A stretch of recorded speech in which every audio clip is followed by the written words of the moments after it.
Assalamualaikum warahmatullahi wabarakatuh. Perkenalkan, nama saya Tiara Febrianti J dengan NIM 2001075010116 dari kelas pendidikan biologi B. Dalam video ini, saya akan menjelaskan proses pembuatan pohon filogeni berdasarkan tugas yang diberikan oleh Ibu. Sebelum kita membuat pohon filogeni, terlebih dahulu kita perlu mengetahui tabel mengenai organisme dan karakteristiknya. Jadi, di sini hewan kelompok vertebrata yang akan dibuat dalam pohon filogeni. Sebelum itu kita harus mengetahui terlebih dahulu apa itu outgroup.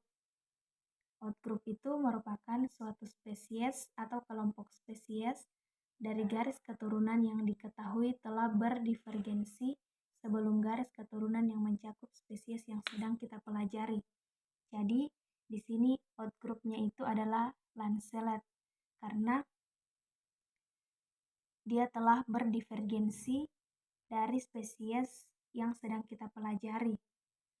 Sedangkan ingroup merupakan spesies yang sedang dipelajari, yaitu spesies lamprey, tuna, salamander, penyu, macan tutul, dan lumba-lumba.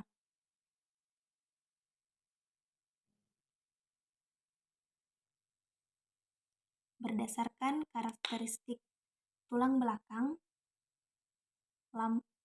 Lancelet ini dibedakan dengan lamprey. Kemudian berdasarkan rahang berengsel, lamprey dibedakan dengan tuna, dan begitu seterusnya sampai pada lumba-lumba. Baik, saya akan membuat pohon filogeni dari tabel karakteristik yang sudah saya jelaskan tadi. Jadi untuk menentukan pohon filogeni, pertama-tama kita harus membuat root atau akar. Root atau akar di sini merupakan nenek moyang atau leluhur tertua. Nenek moyang ini mengalami divergensi dan membentuk spesies yaitu Lancelet. Lancelet ini dimasukkan ke dalam outgroup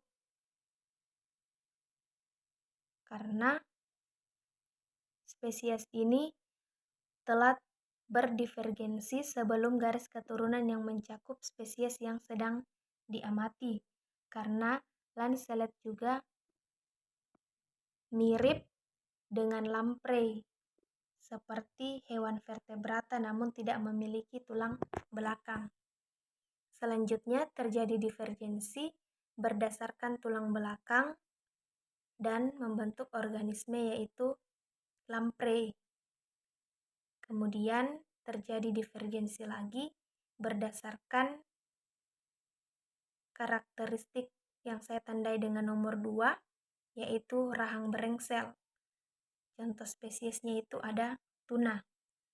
Kemudian terjadi lagi divergensi yang saya tandai dengan nomor 3, yaitu berdasarkan 4 tungkai. Spesiesnya itu ada salamander. Kemudian terjadi lagi divergensi berdasarkan karakteristik telur amniotiknya yang saya tandai dengan nomor 4. Contoh spesiesnya itu ada penyu. Kemudian terjadi lagi divergensi berdasarkan karakteristik kelenjar susu. Spesiesnya itu ada macan tutul. Kemudian terjadi lagi divergensi berdasarkan sirip dorsal dan spesiesnya itu ada lumba-lumba. Di sini tuna juga ditandai dengan karakteristik sirip dorsal karena tuna memiliki sirip dorsal seperti pada lumba-lumba. Yang saya tandai nomor 1, 2, 3, 4, 5, dan 6 ini merupakan nodus atau percabangan dari nenek moyang leluhur yang tertua, di mana percabangan ini merupakan spesiasi atau pembentukan spesies baru dari nenek moyang tertuanya.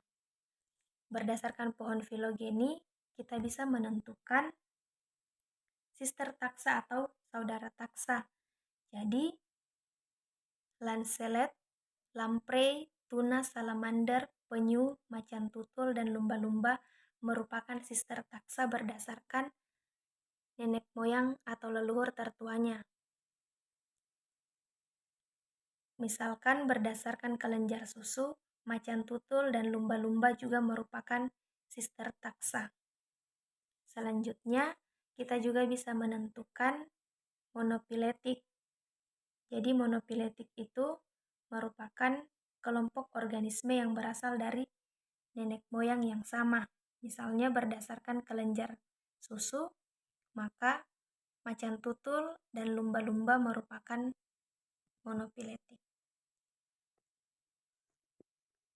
Berdasarkan telur amniotik, penyu, macan tutul, dan lumba-lumba juga merupakan monofiletik. Saya tandai dengan warna merah. Kemudian ada istilah parafiletik, yaitu kelompok organisme yang mengeluarkan satu dari keturunan berdasarkan karakteristiknya. Misalnya, berdasarkan 4 tungkai, maka salamander, penyu, dan macan tutul itu merupakan parafiletik dan lumba-lumba itu dikeluarkan. Kemudian ada istilah polifiletik, di mana kelompok organisme yang memasukkan satu dari keturunan yang bukan berasal dari nenek moyangnya.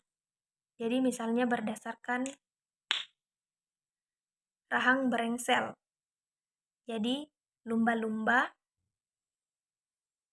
macan tutul, penyu, salamander, tuna, dan juga lamprey dimasukkan dalam satu kelompok. Itu dinamakan dengan polifiletik. Sekian dari saya, kurang dan lebihnya mohon dimaafkan. Assalamualaikum warahmatullahi wabarakatuh.